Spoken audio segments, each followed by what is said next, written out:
Hi everyone, I am architect Naveen और आज के वीडियो में हम लोग डिस्कस करने जा रहे हैं एक बहुत ही कॉमन कंफ्यूजन के बारे में। वो कंफ्यूजन ये है कि हम लोगों ने घर बना लिया, अब उसमें मार्बल लगाए या टाइल लगाए। आज के वीडियो में हम लोग यही डिस्कस करेंगे जिससे आपको बहुत हेल्प मिलेगी ये डिसाइड करने में कि आप अपने घर में क्या लगाएंगे। इस वीडियो को आसान बनाने के लिए हम लोगों ने इसको 5 पार्ट्स में डिवाइड किया है। सबसे पहले हम लोग समझेंगे कि टाइल और मार्बल होता क्या है, मिलता कहां से है। उसके बाद हम लोग समझेंगे डिजाइन और टेक्सचर्स के बारे में। थर्ड पॉइंट में हम लोग समझेंगे कि दोनों में से कौन ज्यादा ड्यूरेबल होता है और उसके मेंटेनेंस में कितना खर्चा आता है। चौथे पॉइंट में हम लोग समझेंगे कि इसको लगाने की कॉस्टिंग कितनी होती है। और फिफ्थ में हम लोग इस पूरे वीडियो को कंक्लूड करने की कोशिश करेंगे। तो चलिए शुरू करते हैं आज का वीडियो। अब मार्बल बेसिकली स्टोन क्वेरीज में पाया जाता है। इसको जमीन के अंदर से निकाला जाता है, इसको हल्का फुल्का प्रोसेस करके मार्केट में सीधे बेचा जाता है। और टाइल्स बनती है फैक्ट्रीज में, आर्टिफिशियली मेड होती है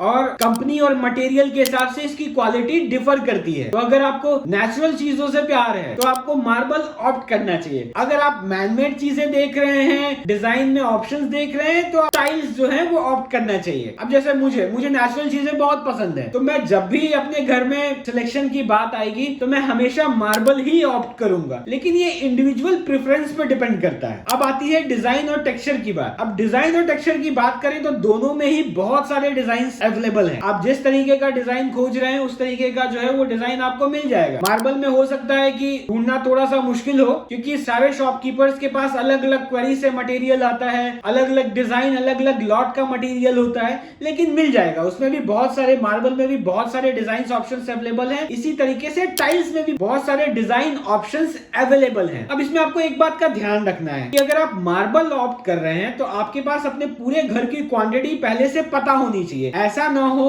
कि आपने मार्बल खरीद लिया और घर में वो मार्बल कम पड़ जाए और आप दोबारा शॉप पे लेने जाएं तो उस डिजाइन का मार्बल आपको दोबारा नहीं मिले, क्योंकि ये नेचुरल मटेरियल है। तो इसके एक लॉट का डिजाइन एकदम सेम रहता है, लेकिन जैसे ही आप सेकेंड लॉट में जाते हैं तो उस केस में हो सकता है कि वो डिजाइन थोड़ा सा डिफर कर जाए, 19-20 हो या डिफरेंस और बढ़ जाए। टाइल में ऐसा कोई इशू नहीं है। टाइल में आपको जितनी बड़ी क्वांटिटी चाहिए आप जब चाहें उसको जाके मार्केट से परचेज कर सकते हैं। तो ये फैक्टर से हम लोगों ने क्या कंक्लूड किया कि मार्बल में जो है वो हमारे पास क्वांटिटी लिमिटेड होती है और टाइल्स में ऐसी कोई प्रॉब्लम नहीं। अब आते हैं हम लोग अपने तीसरे फैक्टर पे, ड्यूरेबिलिटी और मेंटेनेंस के फैक्टर पे। इन जनरल अगर आप कोई टाइल लगाते हैं तो वो 15-20 साल बहुत इजीली चल जाती है, और अगर आप मार्बल लगाते हैं तो 30-40 साल जो है वो इजीली चल जाता है। लेकिन मार्बल में क्या है कि धीरे धीरे शाइन जो है वो कम होने लगती है, तो आपको हर 5-7 साल पे जो है मार्बल को पॉलिश कराना पड़ता है। और टाइल में ये इशू नहीं है। टाइल में बस आपने लगा दिया और काम खत्म।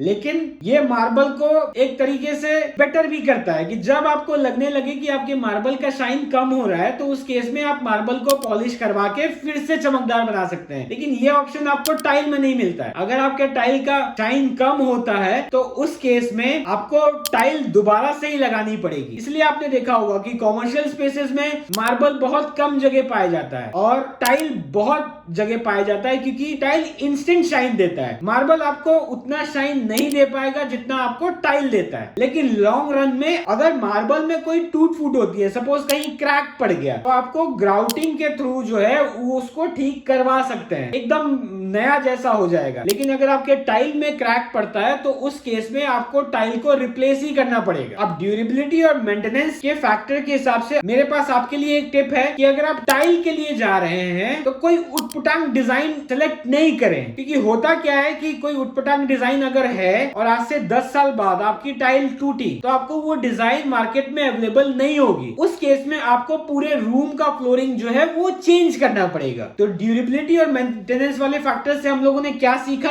अगर हमको इंस्टेंट शाइन चाहिए तो हम टाइल सिलेक्ट करेंगे, और अगर हमको लॉन्ग रन में शाइन चाहिए तो हम लोग मार्बल सिलेक्ट करेंगे कि आप उसको पॉलिश करवा के बार बार उसको शाइनी बना सकते हैं। अब आते हैं हम लोग अपने चौथे पॉइंट पर, जो कि है कॉस्टिंग। अब कॉस्टिंग भी बहुत इंपॉर्टेंट है। घर बनाने में पैसे बहुत लगते हैं, तो हम लोग को अपने बजट का भी ध्यान रखना पड़ता है। तो अगर कॉस्टिंग की बात करें तो टाइल जो है वो 20 रुपए स्क्वायर फीट से चालू हो जाती है और 200-250 रुपए स्क्वायर फीट तक जाती होती है इन जनरल अगर आप 2x4 की टाइलें लगाते हैं, जो मैं अपने हर वीडियो में मिनिमम साइज रिकमेंड करता हूं, तो उस केस में जो आपको कॉस्टिंग पड़ेगी मटेरियल की वो 60 रुपए पर स्क्वायर फीट पड़ेगी, और इसको जो लगाने का खर्च होगा वो बेसिकली 15 से 20 रुपए प्रति स्क्वायर फीट लेबर कॉन्ट्रैक्टर आपको चार्ज करेगा। इसके अलावा जो भी डिजाइन आप टाइलिंग पे करवाते हैं या जो स्कर्टिंग करवाते हैं उसका चार्ज वो लेगा रनिंग फीट में। और मार्बल में जो कॉस्टिंग पड़ती है लगवाने की 30 से 40 रुपए प्रति स्क्वायर फीट, ये डिपेंड करता है कि आप किस रीजन में मार्बल लगवा पा रहे हैं और वहां पे मिस्त्री की क्या अवेलेबिलिटी है। अब इसकी कॉस्टिंग इसलिए ज्यादा होती है क्योंकि इसके साइजेस बड़े होते हैं, हैवी होते हैं, और प्लस लगाने के बाद इस पे पॉलिश भी करना पड़ता है। और मार्बल की जो कॉस्टिंग है इसकी कोई लिमिट नहीं है। अगर आप कोटा स्टोन की बात करें, जिसको एक तरीके का मार्बल ही आप कंसिडर कर सकते हैं, वो 30 रुपए स्क्वायर फीट से शुरू हो जाता है। और अगर आप इटालियन मार्बल की बात करते हैं तो वो 2500-3000 रुपए स्क्वायर फीट आता है। तो मटेरियल की कॉस्टिंग जो है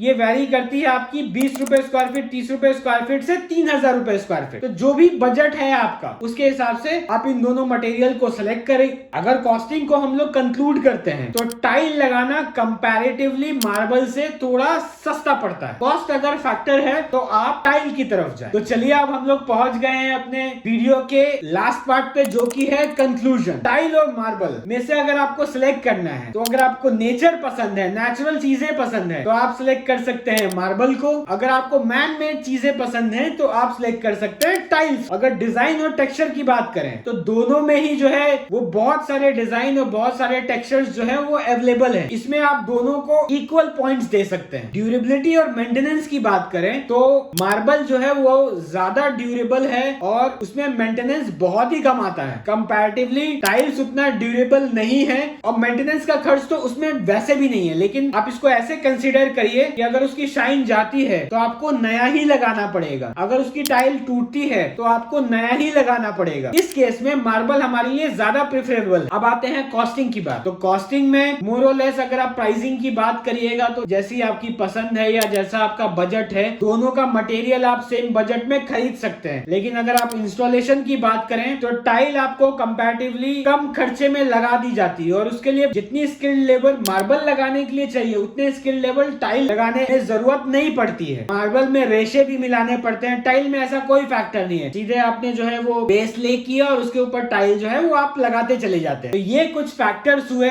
जिससे मैं अज्यूम करता हूं कि आप अब अपने घर के लिए टाइल लगानी है या मार्बल लगानी है उसको बहुत इजीली डिसाइड कर सकते हैं। हम लोग अपने चैनल पे इसी तरीके का कंटेंट बनाते रहते हैं। अगर आपको कंटेंट पसंद आया तो चैनल को लाइक करें, सब्सक्राइब करें और कमेंट जरूर करें। और साथ ही अगर आपको इंटीरियर या आर्किटेक्चर से रिलेटेड किसी तरीके की कंसल्टेंसी की जरूरत है तो हमारे व्हाट्सएप का लिंक डिस्क्रिप्शन में दिया हुआ है, आप वहां से कनेक्ट होइए। हम लोग जल्दी से जल्दी आपको रिवर्ट करने की कोशिश करेंगे। Thank you so much.